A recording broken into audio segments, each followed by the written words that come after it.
Hello, ladies and gentlemen, and everything in between. Welcome back to another episode of GEEXX Reads. And if you're noticing I'm wearing the same shirt as the last GEEXX Reads video, that's because I recorded these back to back. Because if you recall watching the last one, after I put the first book in the Foreigner series down, I immediately picked up and read the second one. And after I put down the second book in the Foreigner series, I went back and picked up the third one. Yes, I read all three of these books back to back. And again, in the course of like 9 days, I read three 450-page books.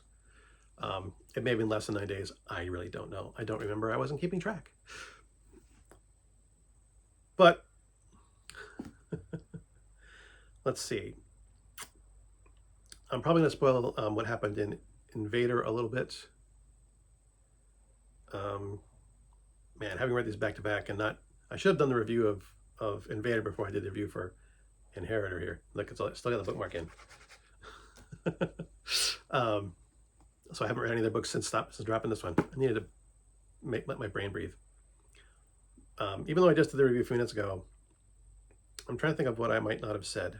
Oh, yes. Before I go any further, I'm going to spoil some stuff from Inheritor. Like I said last time, if you haven't read Foreigner or Inheritor and you don't want anything that's spoiled for you, beyond what I've already spoiled, avoid watching the rest of the video. If you don't care, like most of my viewers probably won't care, keep watching. It's all the same to me.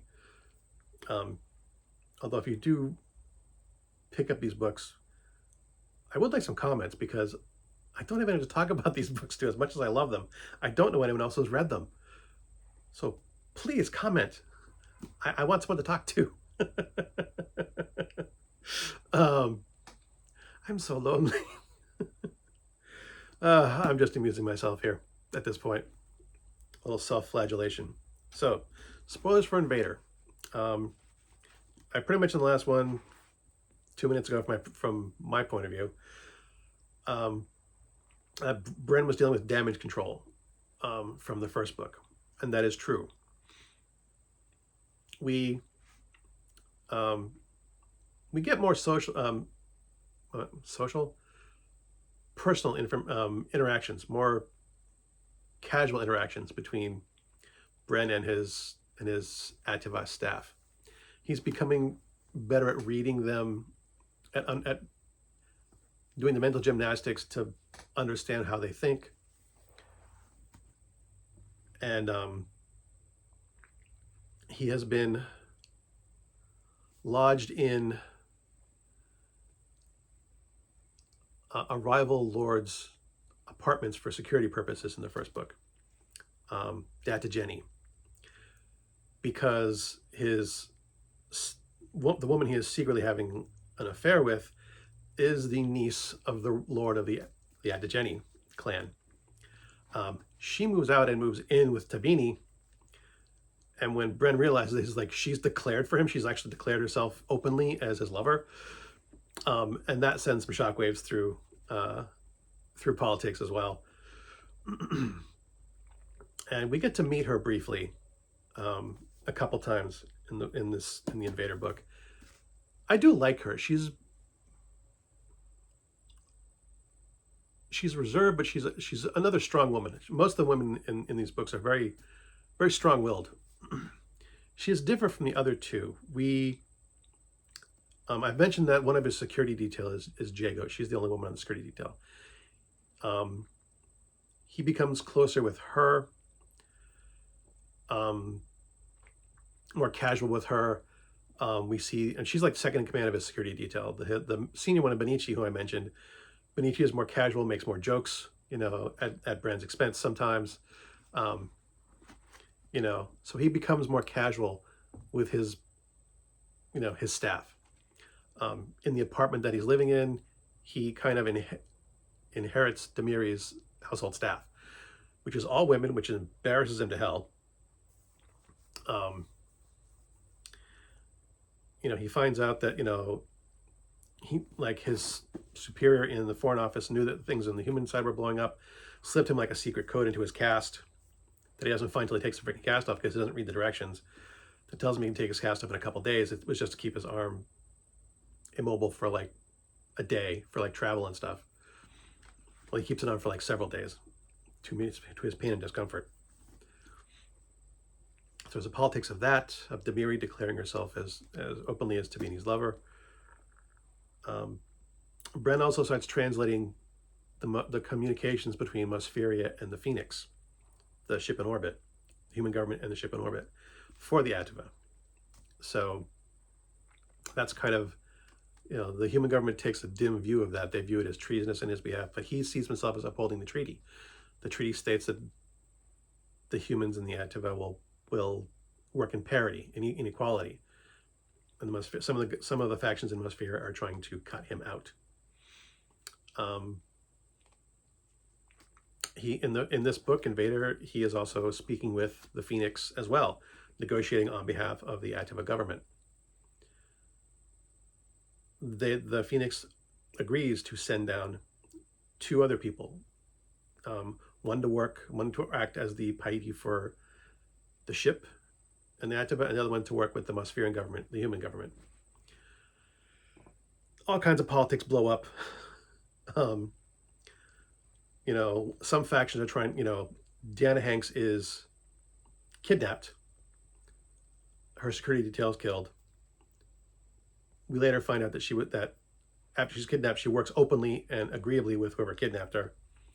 People who kidnapped her are trying to, when the people from the ship are dropped down, like they don't have landing craft in the Phoenix. They've never needed any. They work in space completely alone. They don't need landing craft.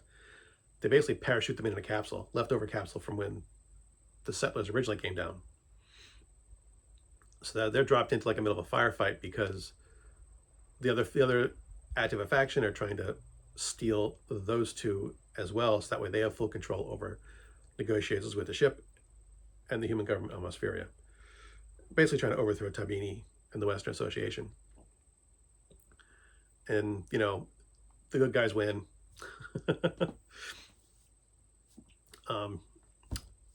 Bren gets Jason to work with him. They send Yolanda off to the human government, and they get a hold of Deanna Hanks, pack her up, back to Mosferia. We do learn that some of Ilicides' followers were in bed with the people trying to overthrow the Tabini and the West Association. Not as closely. She's becoming more closely aligned with her grandson, but not all of her followers are quite in line with that. Some of them become more so at the end of the book. But that's where we leave off. It's been 8 minutes. Shit. I'm just basically trying to summarize Invader. I haven't talked about Inheritor yet. So this book takes place 6 months after Invader.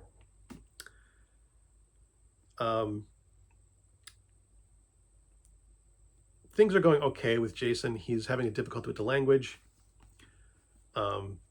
He wasn't like Bren went through years of college study for this. He's trying to Bren's trying to power ram as much translation into Jason's head as he can in a very short period of time. And the relationship hasn't gone as well as he had hoped, But, the ship opens up. I mean, the book opens up. They've started building a framework of a reusable, ground to orbit shuttle. Technology has been flowing, but Jace isn't doing well. He hasn't been able to really make friends with Jace, but he is becoming again more he's becoming more fluent in Ativa culture, to the point where he's starting to question his own decisions. Has he, at some points he wonders if he's gone native. This book is definitely slower, in a lot of ways, and it's still a good book, but there's a lot more plot exposition in this one than there has been in the previous 2. In the first couple, you kind of expect it because it's world building. We're being introduced to the world, the culture. We're learning more things, but they go over so much of it again in this book. So it does take its toll on you. I wouldn't recommend reading the books back to back like I did. Give it a break so the plot exposition doesn't wear on you as much as being repetitive, like it did for me. What to say about this book?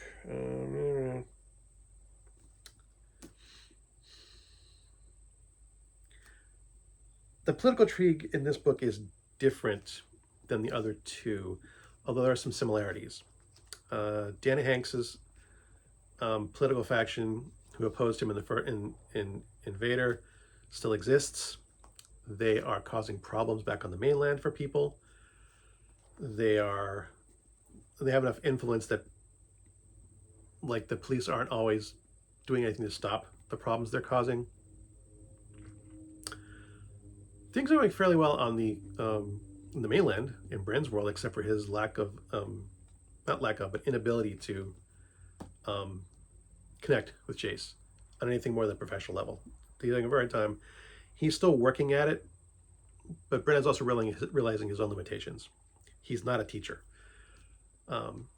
He can be polite. He's gotten so used to dealing with out of a culture that he can just shut his emotions down just to deal with, Jace as a job he needs to do, which has caused a rift in their relationship.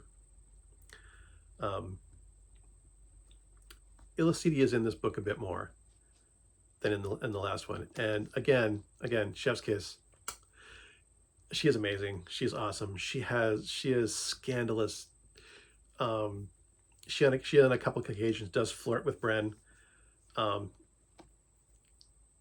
an old Ativa woman, whose entire security detail and staff is all young men. That is something that she is known for. Illicidi's young men. So she loves causing gossip.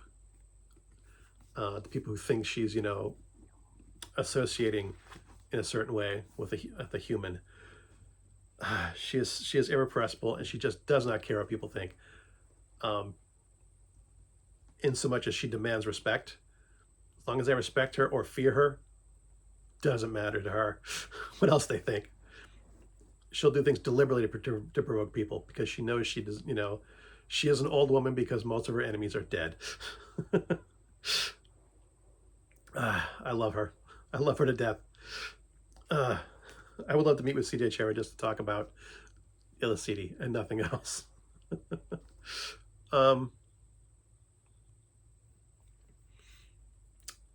There is still, again, this is a political thriller trilogy. And I think the whole series is from the other books that I've read, but I'm trying to think of how I can express what this is. Jace is having difficulties.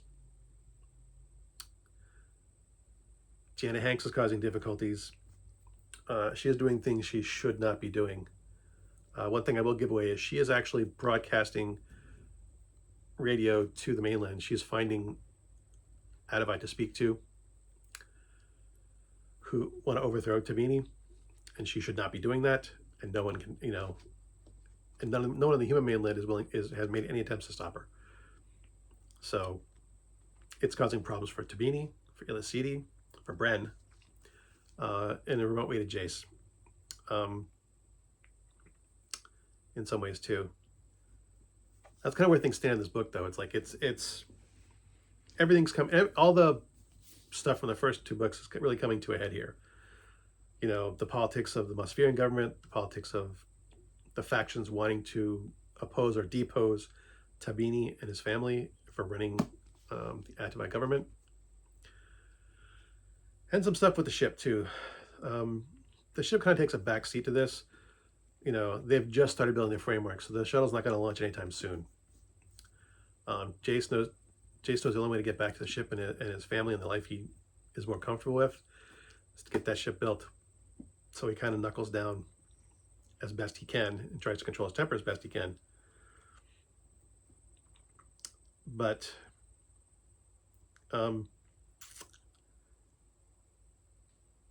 again, talking about the previous book is much more than I'm talking about this one because I don't like to spoil things. One thing I will talk about though, the cover art for all three of these books is done by Michael Whelan, who was a fantasy artist who did book covers in the 80s and 90s. I don't know if he's still active in the 70s as well, I guess. Maybe 70s. But honestly, his artwork has got me to buy books alone.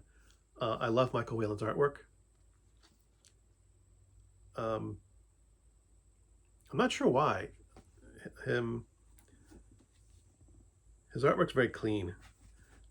The other thing too is that a lot of the book covers that he does are wraparounds. There's not much like, the book covers all wrap around.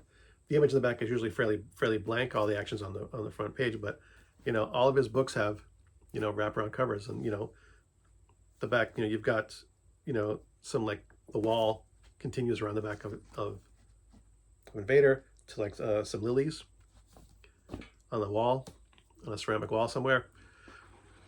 I mentioned that for a reason. Ceramic lilies. Read the books, want to find out why. But the first Foreigner trilogy, I do love it, which you may have not noticed because I've done 3 back-to-back reviews of the first 3 books in the trilogy. There are currently 18 books in the trilogy. I'm not going to read the next book in the series yet. I will, just to reread it. But I've got probably 24 books on my read list. I gotta start reading some other crap. I can't just keep going back and rereading old stuff, no matter how much I love it. Foreigner is A+ in my book. Invader, solid A-, or even just a flat A. Yeah, I'd have to go in Foreigner A+, Invader A, Inheritor A-. Maybe slightly lower than that, just because, like I said, the repetitiveness of the plot exposition for stuff that had been previously discussed. Talk about the A2I not having words for friendship, dozen words for assassination, how their mindset works, blah, blah, blah. A lot of going over stuff we already knew. So, reading, it didn't bother me as much reading Invader as it did reading Inheritor. There was less plot exposition, still world building. But I can't recommend these books enough. I don't have a lot of science fiction in my collection. I don't read as much these days. It's more fantasy stuff, or even urban modern fantasy is what I've kind of switched to recently, last several years. But C.J. Cherryh is one of the few sci-fi authors that I continue to read and will continue to read. Her and Alan Dean Foster are pretty much the only 2 that I'm still reading on a regular basis. So I would highly recommend this trilogy. As always, thanks for watching. If you like this video, why would you want to listen to me ramble on about books when I do such a bad job of reviewing them? I have no idea. But like I said, I want someone to talk to. Please comment. I want to talk about these books, and I have no one to talk to about them. Watch my other crap. And until next time, good hunting.